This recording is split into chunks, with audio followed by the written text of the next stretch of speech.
Hello everyone, Venris here, and today we'll be talking about the Chaos Dwarfs, a secret faction that is getting a big update into SFO. Patrons knew it for months because this update was in works since the rise of the Rat update, so the last big SFO update. But before we go, remember changelog for the slave masters that are being released on the Friday. The big SFO update is now available for all the patrons, and the videos that you're looking on right now are also way sooner, few days sooner for all the SFO patrons, so consider supporting this free mod. Okay, Chaos Dwarfs, a faction that is very good in vanilla. When the Chaos Dwarfs was released, did not make a lot of changes in SFO, but we overall did some changes. But we were thinking, waiting, and wanted to make that the Chaos Dwarf factions between themselves will be getting some more unique stuff, and this is the goal of this update. We are not adding any actual mechanics to the Chaos Dwarfs, but we are adding small stuff here and there to each of the Chaos Dwarf legendary lord, and we are starting with the Astragoth. Yes, this is Astragoth. Always have problems with the names. Yes, it's Astragoth.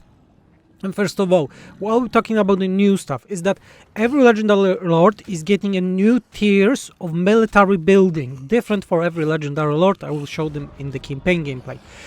Other changes that we have are quite cool for Astragoth is that all his units will be costing 25% more expensive, more gold to recruit. But garrisons, so your garrison armies will be getting experience from all battles. Yes, so your normal battles in the field will be granting experience also to the garrisons on the next turn. It's some magic shenanigans from modding, but it's working, and I think it's very cool because it makes Astragoth quite unique because his garrisons will be extremely powerful. And also we are adding experience gain increase to all units recruited via allied recruitment for the Chaos Dwarfs. Yes, I will be talking about more because we also made a lot of changes to the technologies here and there with the staff. Also, overseers are getting a new stance. I'm talking about things right now. Let's hop in the campaign and I will show you those in action. So the first thing, of course, I use cheats to get it, but we are having more uses to the Conclave influence. This is quite important because the Conclave influence is a great influence in the game of Chaos Dwarfs.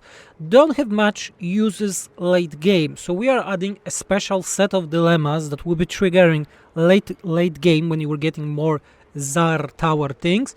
You will be getting a special dilemmas that give you quite hefty bonuses, and those bonuses are different depending how much Conclave influence you want to spend. Yes, they can be like armaments or even cooldown for the spells of armies and armaments output increase.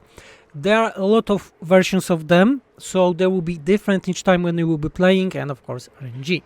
But let's cover in shame for a moment, and I will show you some of the cool stuff that the Astragoth have. Let's recruit an Overseer, because Overseer is having a unique stance. The stance is called the Fires of Ashut. It requires some movement, of course. Army replenishment in foreign region, that's cool. Experience gain is increased per turn for units. Character experience gain is also increased. Casualty replenishment for Bull Centaurs, because this is the focus of Astragoth. Constant casualty replenishment, so the normal, and also spreading corruption, but this is require armaments outpost faction wide, so quite powerful, only for the Overseers. If we go to the buildings, we will see that there is a new icon here. Yes, Astragoth Enclave. So this is the thing that I was talking about. So unique buildings for every legendary lord, and Astragoth is all about Bull Centaurs, so he is getting hero capacity for them, upkeep reduction for Bull Centaurs, armament cost decrease, and other small cool bonuses here and there.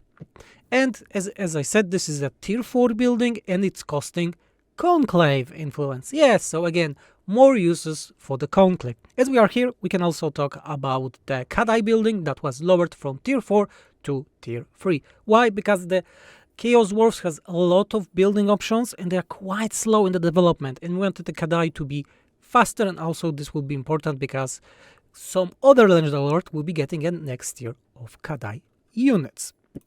We are on the Astragoth campaign still, so let's go and look for the Allied and some changes to the technologies. So there are two technologies in the military that got a lot of buffs, and it's mass production and the ceaseless march. So both of those are now giving big bonuses to the allied units, as you can see, faction-wide upkeep reduction, defenses, reload, and so on. We are also adding a lot of things like allied recruitment costs, allied recruitment affinity gain, increase, you know the thing. So Chaos Dwarfs will be a faction that is easy to get allied units, and they will be also buffed when you're playing Chaos Dwarfs. Let's just hop in right now into a different legendary lord. We are on the Drazhoath the Ashen, and he is more focused on the Kadai units and not the bull centers like Astragoth. So he's getting replenishment bonus for Kadai units on the recruitment building, both for the province and faction-wide. All his unique military buildings with Kadai have the additional tier, and other new stuff that he is getting is also the spell intensify. Yeah, you see, so his spells are now way stronger when he is overcasting a lot of Hashut spells. He also got Frenzy for all Hobgoblin units. He's also getting a lot of those small changes here and there that I was just showing, because there are a lot of various buildings, effects, buff, and so on. For example, labor income was increased from sacking, so there's better from it, but sacking income is lowered. Technology bonuses that I was talking, labor actions were buffed quite a lot. Control bonus is also increased for the corruption, for the Chaos Dwarfs. Labor units are getting experience faster, so they will be better.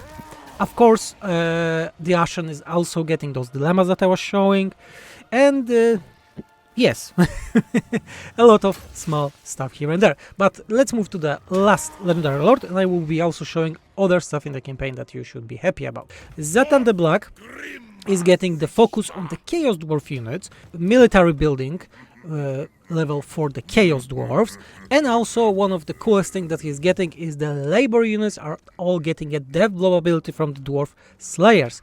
But you will say that but they have a low leadership, they will run. Don't worry, Zhatan is getting some bonuses and technologies, making that they won't run so fast.